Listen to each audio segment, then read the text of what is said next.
할렐루야. 오늘도 이 자리에 오신 여러분들을 주님의 이름으로 축복합니다.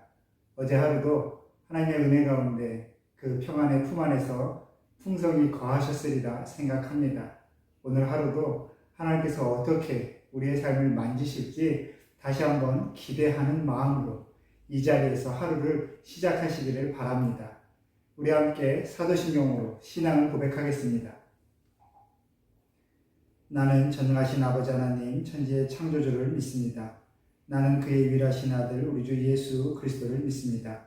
그는 성령으로 잉태되어 동정녀 마리아에게서 나시고 본디오 빌라도에게 고난을 받아 십자가에 못 박혀 죽으시고 장사된 지 사흘 만에 죽은 자 가운데서 다시 살아나셨으며 하늘에 오르시어 전능하신 아버지 하나님 우편에 앉아 계시다가 거기로부터 살아있는 자와 죽은 자를 심판하러 오십니다. 나는 성령을 믿으며 거룩한 공교회와 성도의 교제와 죄를 용서받는 것과 몸의 부활과 영생을 믿습니다. 아멘. 오늘 우리에게 주신 하나님의 말씀은 레위기 16장 11절부터 22절까지의 말씀입니다. 우리 한마음으로 말씀을 읽겠습니다. 아론은 자기를 위한 속죄제의 수송아지를 드리되 자기와 집안을 위하여 속죄하고 자기를 위한 그 속죄제 수송아지를 잡고 향로를 가져다가 여호와 앞 제단 위에서 피운 불을 그것에 채우고 또 곱게 간 향기로운 향을 두 손에 채워가지고 휘장 안에 들어가서 여호와 앞에서 분향하여 향연으로 증거계 위 속죄소를 가리게 할지니 그리하면 그가 죽지 아니할 것이며 그는 또 수송아지의 피를 가져다가 손가락으로 속죄소 동쪽에 뿌리고도 또 손가락으로 그 피를 속죄소 앞에 7번 뿌릴 것이며 또 백성을 위한 속죄제 염소를 잡아 그 피를 가지고 휘장 안에 들어가서 그 수송아지 피로 행함같이 그 피로 행하여 속죄소 위와 속죄소 앞에 뿌릴지니 곧 이스라엘 자손의 부정과 그들이 범한 모든 죄로 말미암아 지성소를 위하여 속죄하고 또 그들의 부정한 중에 있는 회목을 위하여 그같이 할 것이요 그가 지성소에 속죄하러 들어가서 자기와 그의 집안과 이스라엘 온 회중을 위하여 속죄하고 나오기까지는 누구든지 회막에 있지 못할 것이며 그는 여호와 앞 제단으로 나와서 그것을 위하여 속죄할지니 곧 그 수송아지의 피와 염소의 피를 가져다가 제단 귀퉁이 뿔들에 바르고 또 손가락으로 그 피를 그 위에 7번 뿌려 이스라엘 자손의 부정에서 제단을 성결하게 할 것이요 그 지성소와 회막과 제단을 위하여 속죄하기를 마친 후에 살아있는 염소를 드리되 아론은 그의 두 손으로 살아있는 염소의 머리에 안수하여 이스라엘 자손의 모든 불의와 그 범한 모든 죄를 아뢰고 그 죄를 염소의 머리에 두어 미리 정한 사람에게 맡겨 광야로 보낼지니 염소가 그들의 모든 불의를 지고 접근하기 어려운 땅에 이르거든 그는 그 염소를 광야에 놓을지니라. 아멘. 할렐루야. 오늘도 이 말씀이 저와 여러분의 마음에 하나님의 은혜를 임하기를 소망합니다. 하나님의 말씀은 반드시 이루어져야 하고 반드시 이루어집니다. 하나님의 말씀이 왜 우리의 삶을 움직이고 또 우리의 삶을 그렇게 구속하느냐?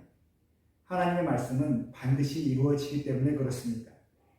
그래서 예로부터 선지자들이 하나님의 말씀을 전할 때에 그 선지자가 하나님의 영에 사로잡혀 그 말씀을 전하는지 아니면 자기의 뜻대로 자기의 감정과 생각대로 전하는지 그것을 판단하는 기준은 그 선지자의 말이 이 땅에 이루어지느냐 아니면 이루어지지 않느냐였습니다. 선지자를 통하여 예언된 하나님의 말씀이 이루어질 때에 그것이 하나님의 말씀이었음을 모든 이들이 알게 된 것이지요.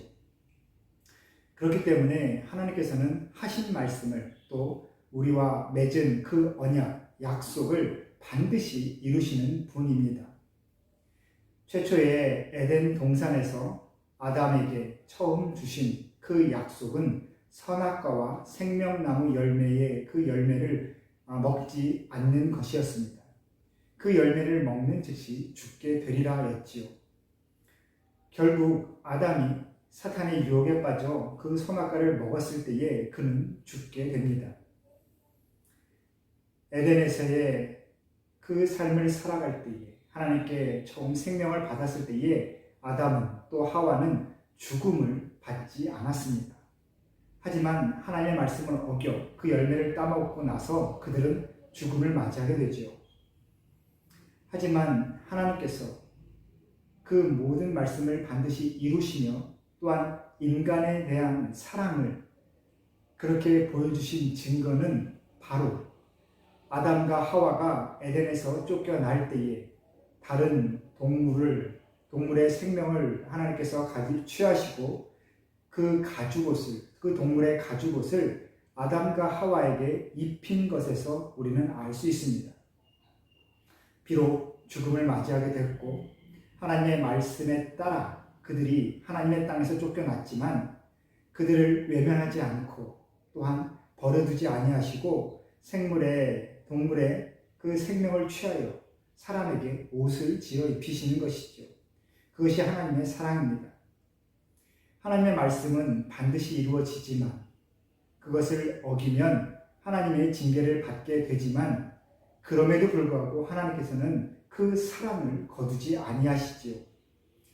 레위기를 통해서 우리에게 전해주시는 그 제사, 그 예배는 하나님과 함께 하기 위한 필수적인 바로 과정입니다.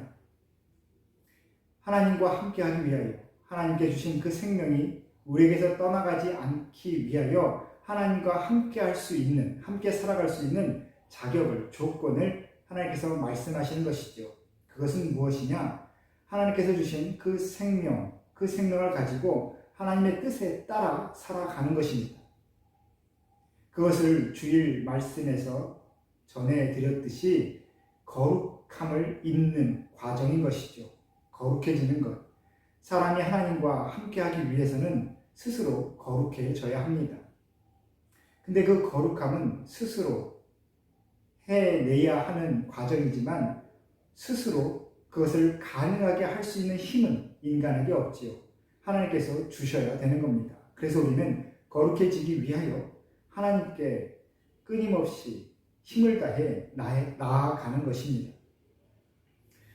제사, 속죄제, 속건제, 번제와 소제, 이 모든 것은 우리에게 있는 하나님의 것이 아닌 것들을 떠나보내기 위한 조건입니다. 과정이지요. 하나님께서 우리에게 주시지 않았지만 우리의 악함으로 또 세상 가운데의 그 유혹으로 아담이 사단의 유혹을 받아 하나님의 말씀을 어기고 하나님을 떠나게 된 것처럼 우리의 의지와 우리의 감정과 우리의 욕심과 우리의 지식으로 고집으로 하나님을 떠나게 되었을 때에 다시 돌아올 수 있는 그 은혜를 주신 것이 바로 이 제사이지요. 그리고 오늘은 바로 대제사장과 이스라엘 백성의 그 공동체가 깨끗해질 수 있는, 거룩해질 수 있는 그 조건을, 과정을 가르쳐주고 계십니다. 오늘 대제사장인 아론이 자신의 일을 감당하기 위하여 하나님 앞에 나아갈 때에 그는 향기로운 향을 2선에 채워가지고 휘장 안에 들어가서 하나님 앞에 드리고 그 연기로 속죄소를 가리게 됩니다.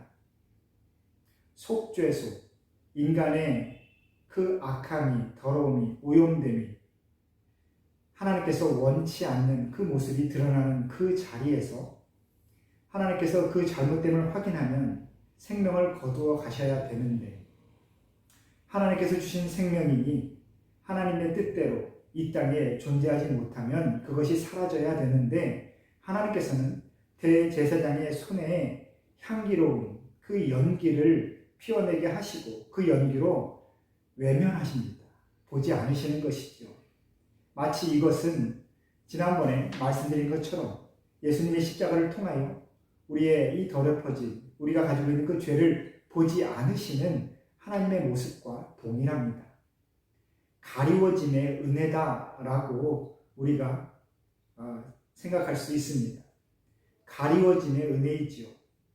나는 아직 여전히 하나님의 뜻에 따라 살지 못하는데, 하나님의 말씀에 순종하지 못하는데, 내 고집으로, 내 감정으로, 내 지식으로 그렇게 살아가고 있지만 하나님께서는 그 잘못됨을 보지 않으시기를 원하시는 것이죠. 우리를 놓지 않으시려는 하나님의 마음이 이 과정을 통해서 보여집니다. 대제사장이라고 해서 어떻게 하나님 앞에 완전 무결할 수 있겠습니까? 그가 가진 그 속사람, 그 내면은 하나님과 그 본인만이 알 수 있는 것이죠. 하나님께서는 그것조차 가릴 수 있는 은혜를 주십니다. 그리고 이스라엘의 공동체를 위한 그 속죄의 과정도 마찬가지입니다. 개개인이 하나님 앞에 속죄의 제사를 드리며 날마다 정결함을 구하고 있지만 이스라엘 민족, 그 나라, 그 공동체가 범하는 죄가 분명히 있을 것입니다. 모두가 함께 그 나라이기 때문에, 공동체이기 때문에 그 공동체에 속한 내가 아니다라고 해도 함께 짊어져야 되는 그 삶의 무게가, 삶의 짐이 분명히 있는 것이죠. 그것 중에 범한 죄가 있다면 하나님께서는 그것조차 용서하시고 이스라엘의 민족과 또한 믿음의 공동체와 함께하기를 원하고 계신 겁니다. 그리고 이 대제사장의 속죄제의 제물은 수송아지, 이스라엘 공동체를 위한 그 제사도 수송아지의 염소입니다. 제물 중에 가장 귀하고 단위가, 무게가 큰 것이죠. 가장 귀한 것을 드리게 되는 것입니다. 여러분, 우리의 예배도 마찬가지입니다. 저와 여러분이 주일 예배를 드리고 그곳에서 다시 한번 기도하며 은혜를 받았지만 세상 가운데 그 말씀대로 살아가지 못하는 것은 분명한 일입니다. 나의 만족과 나의 편안함, 그것을 위하여 하나님의 말씀 안에 늘 머물 수 없는 것이 우리의 현실이지요. 하나님께서는 이미 그것조차 아시는 겁니다. 그리고 다시 한번 예배에 나올 수 있는 은혜를 우리에게 주시는 겁니다. 우리의 마음에 하나님께 나아가는 그 예배의 자리를 찾게 만드시는 하나님의 그 만지심이 우리에겐 은혜입니다. 카리스, 헬라어로 카리스, 은혜는 그렇게 하나님께서 우리에게 주시는 선물 같은 겁니다. 하나님께서 우리에게 주시는 것이죠. 그 은혜를 받아 우리는 그 은혜를 누리면 되는 겁니다. 하나님 앞에 다시 나아갈 수 있는 은혜, 하나님께서 나를 다시 받아주시는 은혜, 그래서 우리는 날마다 새롭게 일어나는 것이죠. 여러분, 한번 내가 하나님 앞에 범죄했다고 해서, 한번 잘못했다고 해서 영원한 지옥불에 빠지는 것이 분명히 아닙니다. 하나님께서는 분명히 다시 그 품을 열어놓으십니다. 하지만 우리가 분명히 기억되어야 되는 것은 레위기를 시작하면서 바이블 브런치를 통해 말씀드렸듯이 우리가 속죄할 수 있는 그 잘못은 내가 알지 못하고 범하는 잘못입니다. 내가 정말 시험하면서 이게 정말 하나님 앞에 나아가는 내 모습이 맞는가, 아니면 잘못된 것인가, 그렇게 고민할 때가 있고, 때로는 이 정도면 괜찮겠지라고 여기며 그렇게 내 마음대로 살아갈 때가 분명히 있습니다. 하지만 하나님 앞에 돌아와서 예배의 자리에서, 또한 말씀을 보시면서 또 기도의 자리에서 이것이 잘못되었었구나, 내가 그랬으면 안 됐는데 라고 했을 때에 하나님께서 우리를 다시 한번 받아주시는 겁니다. 그런데 세상의 악함으로 인하여 내가 의지를 갖고 하나님의 말씀을 어기고 하나님의 뜻을 떠나고 하나님의 말씀을 외면하여 내 마음대로 행동한 것은 분명히 하나님 앞에 심판을 받게 되어 있습니다. 그것은 분명합니다. 왜냐하면 하나님과 우리와의 관계는 서로가 좋은 게 좋은 거라고 이해하고 넘어갈 수 있는 관계가 아니라 바로 창조주와 피조물의 관계이기 때문에 그렇습니다. 이것을 이사야서와 예레미야서는 토기장이의 비유를 통해서 말씀하시죠. 토기장이가, 조각가가 자기 마음대로 진흙을 만져서 그 마음에 드는 물건을 만들 권리가 당연히 있지 않은가. 하나님께서 우리를 만드셨으니 하나님의 마음대로 만지시고 하나님의 마음대로 쓰시는 것은 하나님의 당연한 권리시다라는 겁니다. 그리고 그 손에 내 자신을 맡기는 것은 우리의 의무, 책임, 우리의 삶인 것이죠. 오늘 이 레위기 또 계속해서 보여주는 이 속죄에 대한 말씀들을 보시면서 하나님께서 그럼에도 불구하고 다시 우리에게 품을 열어주시는구나. 이 과정을 통해서 다시 하나님 앞에 나올 수 있도록 우리의 잘못을 깨닫고 우리의 부족함을 깨닫고 하나님 앞에 다시 설 수 있도록 이 모든 조건을 이렇게 마련해 주시는구나 라는 것을 묵상하면 되겠습니다. 오늘 말씀 보시면서 13절 속죄소를 가리게 할지니 그가 죽지 아니하리라. 가리워지는 그 은혜를 오늘 다시 한번 묵상하시고 이번 한 주 동안 또 그렇게 그 은혜를 누리시기를 바랍니다. 사랑하는 성도 여러분, 오늘도 하나님의 샬롬을 전합니다. 우리 함께 기도하겠습니다. 우리의 생명의 주인 되신 하나님 아버지, 오늘도 하나님의 품을 우리에게 열어주셔서 하나님 안에서 살아갈 수 있는 힘을 얻게 해주시니 감사합니다. 하루하루 삶에 쫓기다 보면 하나님의 말씀을 잊어버릴 때가 있고 우리가 모르는 사이에 하나님을 떠나 있을 때가 있습니다. 하지만 다시 하나님 앞에 나아가기를 원하고 또한 그것을 간절히 바라는 마음을 가질 때에 언제나 그 품을 열어 받아주시는 하나님을 우리가 기억하도록 도와주옵소서. 하나님께서 품을 열고 기다리심에 우리가 주저하지 않고 늘 하나님 앞에 나아갈 수 있도록 우리 안에 믿음을 더하여 주옵소서. 오늘도 하나님의 모든 자녀들에게 하루를 또 새롭게 살아갈 수 있는 그 힘을 더해 주시기를 간절히 소망하며 예수님의 이름으로 기도합니다. 아멘.